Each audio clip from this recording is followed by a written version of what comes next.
I don't believe in ghosts, but after all, no matter how a ghost story begins, it always hinges on the notion that, come on, of course, we believe in ghosts. A few years ago, I moved into a one-bedroom apartment in Melbourne, Australia, they went on to recall. It was my first time living on my own. The apartment block had been built in the 1930s. I'd been there for a few months when I came home from work one day. I went into the bathroom. I saw something strange. A wooden board, which had covered a hole in the ceiling that led to a small attic space, lay fractured in two pieces on the ground. I examined the pieces. The board was an inch thick, and it would have taken Bruce Lee to break it. I thought the landlord had sent someone to work on the attic. I was frozen stiff with fear. Someone is up there for sure, I thought. I emailed pictures to the landlord, asking if anyone had been there, an undertone of annoyance since she hadn't warned me. Her reply read, "Please call me as soon as you are able to." I called, and she explained that her last two tenants had said the same thing happened.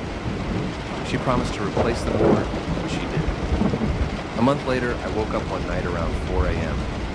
My body was covered in goosebumps. It felt like someone was rubbing his or her hands on me. Everything was silent, but then I heard a dragging sound coming from above my bed.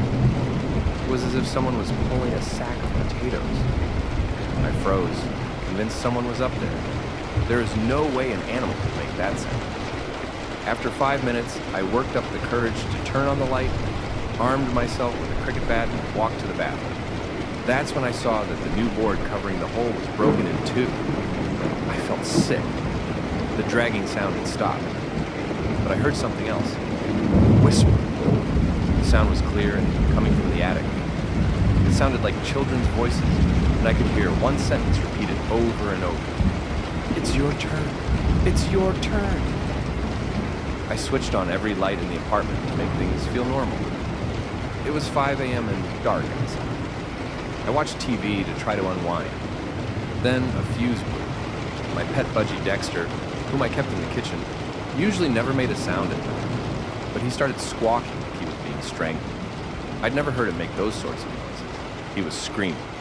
I grabbed my car keys, ran out, sat in my car, and waited there till the sun came. When I saw people walking their dogs, this comforted me enough to go back in. The front door was open, but I figured I might have forgotten to close it when I ran out. I went to the kitchen to check on Dexter, but he wasn't in his cage. I felt sick again. All my windows were closed, so I looked everywhere inside. When I walked to the bathroom, I heard splashing. Dexter was half drowned in the toilet. I took him out, washed him, and dried him. I was so confused. At 8 a.m., I called the landlord and gave her a watered-down version of the night. "Oh, wow. You heard the whispering, too," she said. "I stayed in that apartment for another 18 months. I heard the whispering on a few occasions, and twice the board covering the hole in the ceiling moved.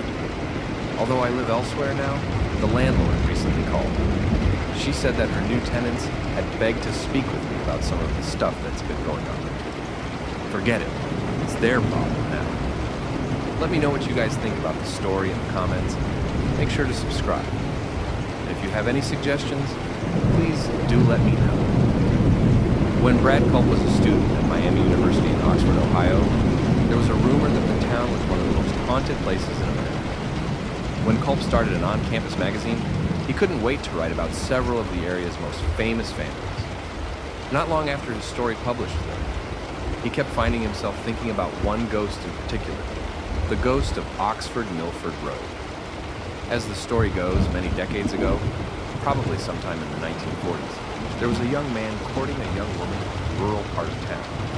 Because the woman's parents didn't approve of the match, each night he visited under the cover of darkness. After her parents went to bed, the young woman would sneak out of her farmhouse and flash the lights of her parents' car 3 times.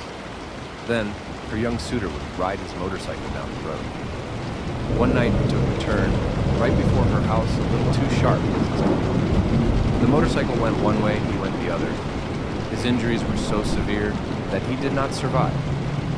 Rumor has it, however, that his love-struck ghost still haunts this stretch of Milford Road. Curious called his girlfriend, now his wife, and a friend decided to head out there one night to see if they could verify the tale. His girlfriend was worried she'd be completely freaked out. She believes more in that stuff than I do, Culp says. But he was mostly concerned that his suspicions, that none of this was actually true, would be confirmed. On this particular night, as Culp passed the abandoned farm, an idea came to him, and he pitched it to his girlfriend. How could she not say yes?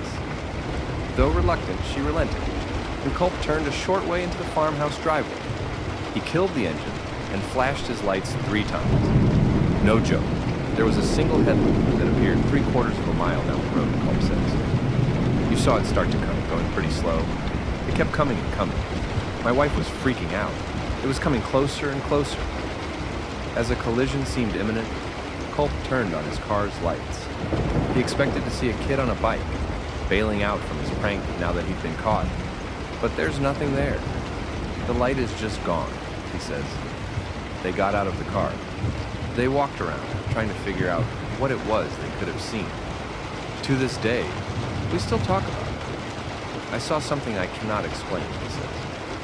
If you get him and his wife around a campfire, they'll swear up and down that the story's true. And if you're ever in Oxford, Ohio, consider parking for just a few minutes on Oxford-Milford Road at night to test your own nerve. You'll hear variations of the story of La Llorona, or the Wailing Woman. Sometimes she's lost her husband. Sometimes she's lost her children. Sometimes it's both. But in La Parva, a ski spot in the Chilean Andes, the Wailing Woman is named Lola, and everyone in the area swears they knew her before she died. A local restaurant owner said he dated her, pro skier Drew Tabke says, adding that the ski patroller he heard the story from pointed at the exact hut where his tale takes place. The story starts on a nice day in peak ski season. Lola and her young son plan to spend the day on the slopes. As can happen in the Andes, a thick fog rose up from the valley, which often precedes the arrival of a real storm. The clouds enveloped the two as they were making their way down from the top of the mountain, and they lost contact with one another, Tabke says. Desperate to find her son, Lola began screaming his name as she ran through the thick fog. Unable to see clearly, though, she stumbled down a steep slope and began sliding toward a rocky couloir. By chance, a local lift operator who was returning to his cabin came across her body. He was afraid she was dead, but on closer inspection, he found she was still alive, just barely, Tabke says. Her body was covered in lacerations from sharp rocks, and the only word she said, in the faintest whisper, was her son's name. The lift operator worked to carefully pull her body to his cabin, which was just up the hill. He bandaged her cuts as best he could, and then ran to fetch the doctor. Together, the doctor and the lift operator made their way back to his hut, the fog hanging thickly in the air. When they arrived, though, the bed was empty. Just the bloody sheets remained. Neither the woman nor her son were ever found, Tabke says, but locals report hearing her wail for her child whenever they're near that lift operator's cabin. And here's the thing. Tabke does not believe in ghosts. Something, however, changes when he arrives in Chile each winter. Maybe it's the fact that from La Parva, you can see up to Cerro El Pomo, an Incan child sacrifice site. Maybe it's because Tabke has simply read so many magical realism books by authors like Juan Rulfo and Gabriel Garcia Marquez.